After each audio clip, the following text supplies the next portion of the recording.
जसले जे भने पनि अब कतिजनाले भिजा एप्लाई गरिसक्नु भयो होला, कतिको त अफर लेटर आइसकिकन फीको टेन्सन भइरह होला, कतिलाई भिजा आइसकेर टिकटको टेन्सन भइरहेको होला हैन।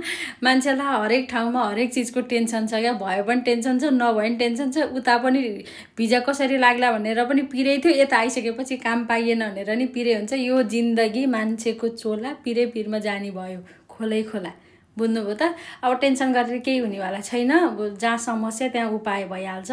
अब कामहरू खोज्ने नि हैन, एउटाले एक्सेप्ट गर्ने, एउटामा एप्लाई गर्ने बित्तिकै यसले मलाई पोजिटिभ रेस्पोन्स पठाएन भनेर पिर मान्न पनि छ त। पोजिटिभ रेस्पोन्स पठाउनको लागि हजुरसँग केही स्किल छ त? त्यो जुन काममा एप्लाई गर्नुभएको छ त्यसमा फिट हुने स्किल छ त?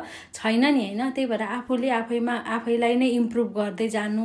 अनि त्यस पछाडि अब एउटाबाट एक्सेप्ट भएन भनेदेखि अर्कोमा गरेको गरे एउटै कम्पनीमा भए पनि गरेको गर्नुपर्छ साथीहरू हैन। 10 चोटि 20 चोटि एक न एकचोटि उनीहरूले राम्रोसँग हजुरको के भन्छ सिभी रिभ्यू गर्छ हैन। सिभी चाहिँ एकदमै राम्रो बनाउनु, छोटो राम्रो 1 पेजको हैन, धेरै थरी यति लामो लेखे पनि त्यही कुरा हो। थोरै टक पोइन्ट लेख्नु भयो भने पनि त्यही कुरा हो। सिभी चाहिँ अलिकति एट्र्याक्टिभ बनाउनु हैन।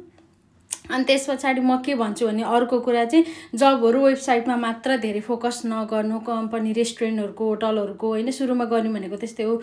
जुन आफूलाई कुन काम गर्न मन लाग्छ, कुन फिल्डमा हुनुहुन्छ हजुरहरू, त्यस कम्पनीहरू खोजेर त्यसको नम्बरहरू निकालेर त्यो इमेल एड्रेसहरूमा डाइरेक्ट मेल गरेर कल गरेर नै सोध्नु होला, मसँग यस्तो एक्सपिरियन्स छ, 1 मिनेट 2 मिनेट हैन। आफूसँग भएको कुराहरू मजाले राख्नु होला, बोल्न सिक्नु होला क्या। मेन कुरा केही सिप लागेन भने पनि आफ्नो इङ्ग्लिस भए पनि इम्प्रुभ हुन्छ हैन। अब फिनिस त सिक्न परि नै हाल्यो। अनि त्यसपछि मलाई चाहिँ अलिकति ठिक लागेको भनेको चाहिँ वेबसाइटहरूमा पनि अब धेरै छन् है। यहाँ चाहिँ एउटा जब हो भने छरिपष्ट भएर जताततै पोस्ट भएको हुन्छ हैन। तर छिट्टो थाहा पाउन मन छ भने चाहिँ हजुरहरूले लिङ्क्डइन चाहिँ युज गर्न सक्नुहुन्छ। मलाई पनि एकदमै मनपर्छ पर्सनल्ली पनि।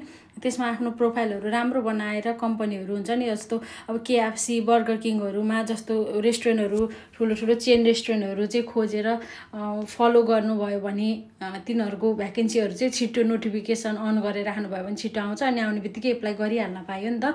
अनि मर्निङको टाइममा गर्नुभयो भने अझ बेटर हुन्छ।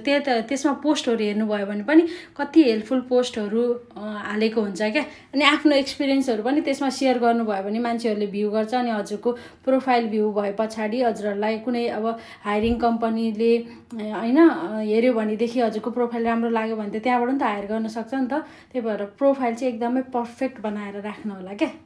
बुझ्नु भएन? मलाई चाहिँ एकदमै राम्रो लाग्छ। अब सबैलाई त्यही चिज ओर्थिट हुन्छ भन्ने पनि छैन हैन। अब सबैतिर आइडीहरू बनाएर सबैतिरबाट एप्लाई गर्नु न, एउटा न एउटाबाट त कसो नलेला त हैन त। धन्यवाद।